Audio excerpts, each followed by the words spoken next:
طلوع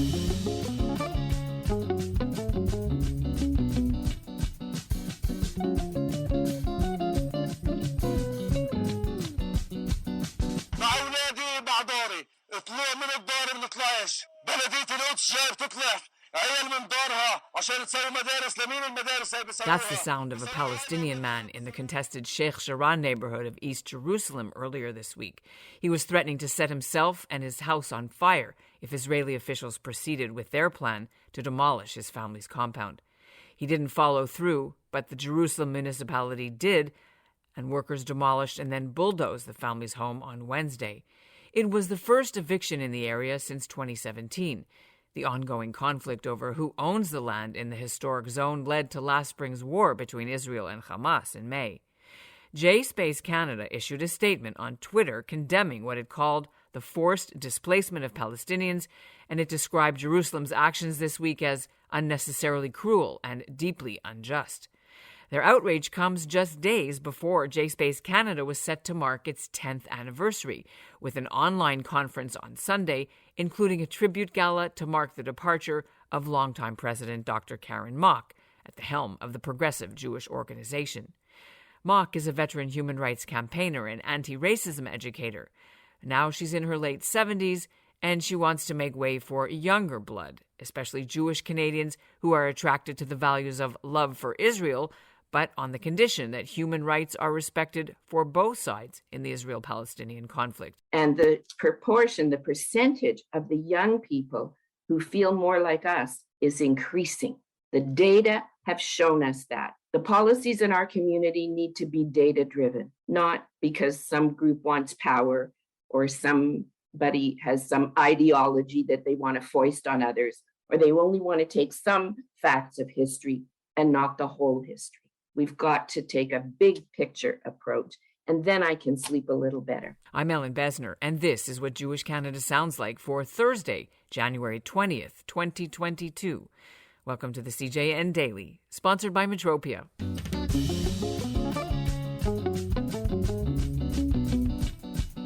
Karen Mock is packing up the home she and her family have lived in for many years in Toronto, and as part of all this downsizing, she's starting to donate her papers and books that she's amassed over her decades-long career doing pioneering work on multiculturalism and race relations in Canada. And she's writing her farewell speech that she'll give this weekend as the guest of honor at JSpaceCanada's virtual symposium and gala. They're calling the event A New Decade, Building Hope Together. As Mock steps down, she leaves the organization founded by left-wing academics and union members and activists and authors who felt there was a need for progressive views in the Canadian Jewish spectrum, a place where supporting the Palestinians isn't automatically condemned as anti-Semitism. JSpaceCanada has a lot in common with two other main progressive Jewish groups, the Canadian branches of Peace Now and the New Israel Fund. But unlike them, JSpace is all volunteer with no paid staff and has a tiny budget. Coming up, Karen Mock will be here to discuss her legacy and her hopes for the progressive movement in the future. But first, here's what's making news elsewhere in Canada right now. I'm Jonathan Greenberg in Ottawa, and this is what Jewish Canada sounds like. B'nai B'rith Canada has complained to the police departments in both Vancouver and in Montreal about some rallies being planned in those cities for this Saturday by supporters of two convicted Palestinian terrorists now serving long sentences in Israeli prisons. The organizers of Vancouver's event want Israel to release Ahmad Sadat. He's serving a 30-year term for the murder of an Israeli cabinet minister, and he's also a top official in the banned Popular Front for the Liberation of Palestine. The Montreal protesters will be outside the Israeli consulate. B'nai B'rith says the fact that these protests come just days after the Texas synagogue hostage-taking will make Canadian Jews feel even more unsafe. Karen Mock joins me now from her home in Toronto. Congratulations on the milestone of 10 years of JSpace and your own personal milestone with the organization. Very exciting time for you. Thank you. Indeed. Yep. Downsizing in many ways right now. Was that a coincidence that the two happened at the same time? Yes, definitely a coincidence. And I think COVID had something to do with it, and the time had really come. It's time for the next generation to take it over and to pass the torch on. Well, let's dig into that a little bit. As you mentioned, the next generation, that was one of your main points, was that it's time for new blood and a younger generation. Do you know what the demographics are of the JSpace sort of followers membership compared to what it was when you started? What happened is, as soon as we started to have our biennial conferences, we noticed that a lot of young people came up, more than usual, at the kinds of conferences that you might see when most of the hair is gray. And what has happened in the last few years, we have fully 30% of our board and our supporters are under the age of 30. Having said that, about 30% are activist seniors like me. And then we've got others in between. You may remember in 2018, the study of the Jewish community, the demographic study of the Jewish community and their attitudes. We had Professor Brim come and report on that data at our last conference.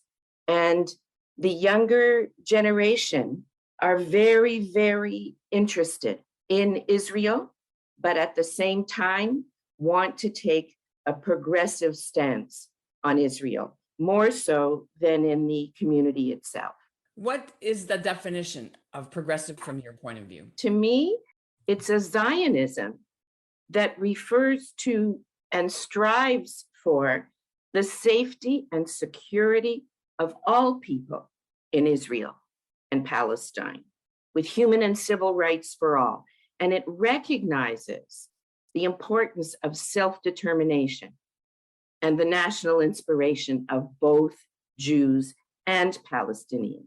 As for the progressive approach, the progressive Zionist approach of JSpace, we still hold dear the promise of Israel as a Jewish and democratic state.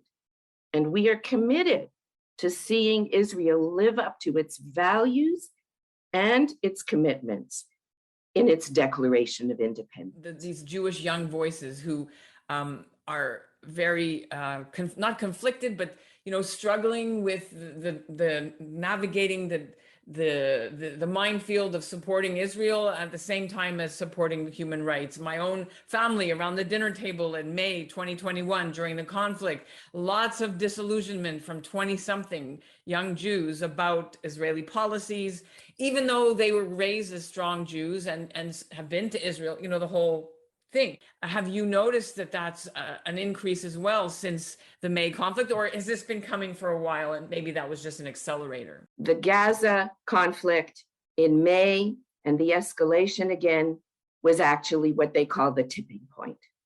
So the turning point in that area was Durban and anti-Zionist discourse. I don't say that some forms of anti-Zionism are not, I say that they're not all anti-Semitic, but certainly at its core of what we might call the movement, the anti-Zionist movement or the BDS movement, are elements of anti-Semitism for sure.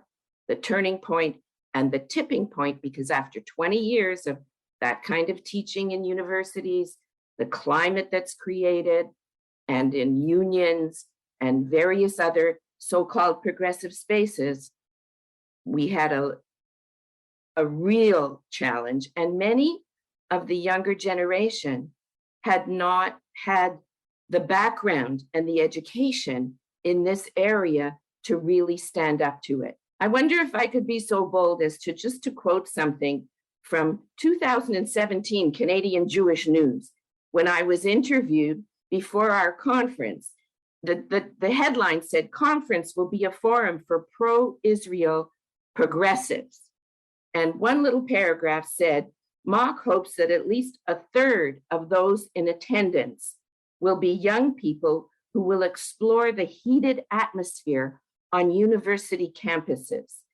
Quotes, "It's why JSpace was created, to help young people in particular who have been silenced on campus to find their voice. They believe in human rights and social justice. They believe in these values, but are not finding a place in those kinds of venues where people are talking about human rights and anti-oppression to speak safely about Israel. And that, again, sums up why JSpace was created. But our audience is not just young people. We were created to help people in workplaces and in unions, and maybe even at the dinner table, to be able to meld those Jewish values with wanting Israel to do better. Now, how much space is there today in Canada's Jewish community for JSpace when you're talking about the spectrum, of organizations? Do they make room for you? Does CEJA make room for you? Does B'nai B'rith, you used to work there, but there seems to be a bigger centrist and rightish than space for the public discourse and those who take up all the space in terms of media and air. Well, I, for one, after I became very active in JSpace, was asked by CEJA to be a member, and was for 4 years, of the local partnership council. And there are some people at the CEJA tables, they call themselves a big tent, and try to reach out. Do people who are, I would say, so-called progressive, because it saddens me when people on the right, or what you might call the center right, seem to vilify that concept when, as we talked about earlier, it's an outstanding and long time used concept that maybe the term has been co-opted by others. But there is some space. In fact, we even partner with some of the organizations from time to time. We certainly don't agree on everything. And when we disagree, we try not to be disagreeable, so to speak. Okay, so a lot of the anti-Israel, anti-Jewish, anti-Zionist rhetoric is on social media now, whereas when you guys started, it wasn't such a big thing, right? 10 years ago, even more. But that's where the war is for young people and on campuses as well, on Instagram, etc., TikTok. So, how does JSpace move to, as you said, dialogue and fight battles on those grounds?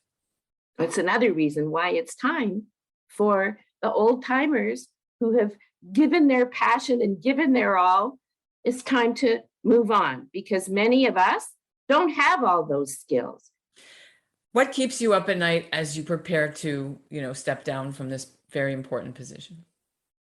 What keeps me up at night is the fear that with the political upheavals in Israel, that we won't see peace, and we won't see an end to the occupation, and that the dream of 2 states for 2 peoples isn't realizable. I'm not giving up, but there are times, and I'm a cockeyed optimist. You cannot be in this work if you're not an optimist and you don't believe in change. And so that does keep me up at night, is what is the future?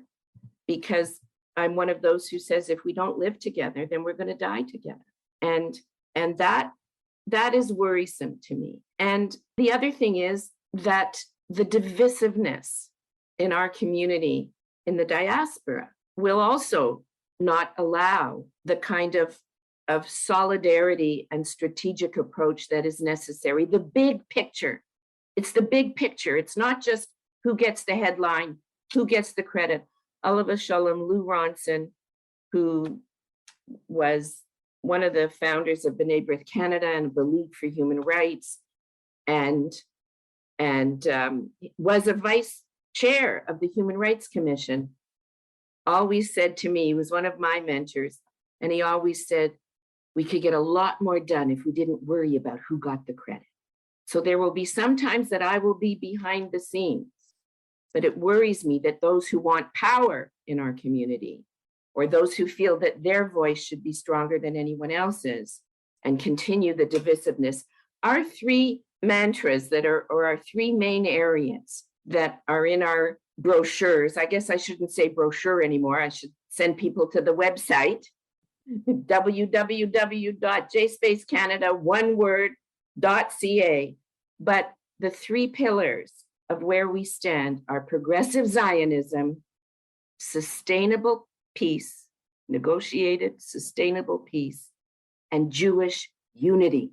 And I hope and I pray that unity and that strength, and that we can persevere, that we won't run out of energy, and that the younger generation recognizes that it is all time consuming. Many say, well, I don't have the bandwidth right now to do that. Well, if you don't have the bandwidth, let someone else do it. But we need to find that bandwidth. And I think the only way we can is by utilizing all the resources and all the people that we can. JSpace is an all volunteer organization. We have no staff. That has to change. And we have to find a benefactor, or we have to have the wider community recognize that we fill a niche that the far left, the far right can't fill. And the proportion, the percentage of the young people who feel more like us is increasing. The data have shown us that. The policies in our community need to be data-driven, not because some group wants power or somebody has some ideology that they want to foist on others, or they only want to take some facts of history and not the whole history. We've got to take a big picture approach, and then I can sleep a little better. And that's what Jewish Canada sounds like for this episode of the CJN Daily, sponsored by Metropia. Integrity, community, quality, and customer care. Today's listener shout-out goes to Karen Kolodny in Naples, Florida. Not only is she a listener, but she helped us connect with the Canadians making waves in the United Arab Emirates, who you've been hearing on our shows, including Canada's ambassador, Marcy Grossman, and the chief rabbi, Rabbi Yehuda Sarna. And we'll end today's episode with a reminder that Thursday is the 80th anniversary of the Wannsee Conference. In January 1942, near Berlin, 15 high-ranking Nazi officials met to come up with the final solution to murder Europe's 11 million Jews. Adolf Eichmann was there, as was Heydrich, and they never mentioned the word Holocaust, but their strategy was laid out clearly. 50 years after the end of the war, the luxurious lakeside hotel at Wannsee, where the conference was held, was converted into a museum to teach the world about the evils of the Nazi regime.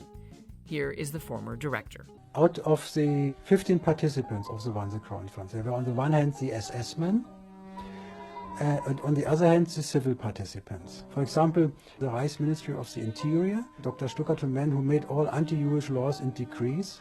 The man from the office of the Führer was there. Of course, Eichmann was invited because he was a Jewish expert of the Reich Security Main Office. He was a transportation expert.